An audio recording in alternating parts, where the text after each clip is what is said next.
সবগুলা বাচ্চা একসঙ্গে বানাই গেছে। কিন্তু মলুটা কেন বানাই না? ভিতু মলু আগুন ঢেলে পড়ে হামবো দে। আরেকটা তো সেই দৌড় মারছে।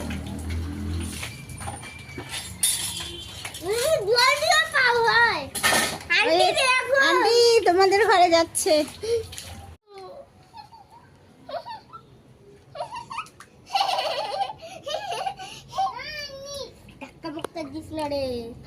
ধর না ধর না, 2 হাত দিয়ে মুখটা ধর।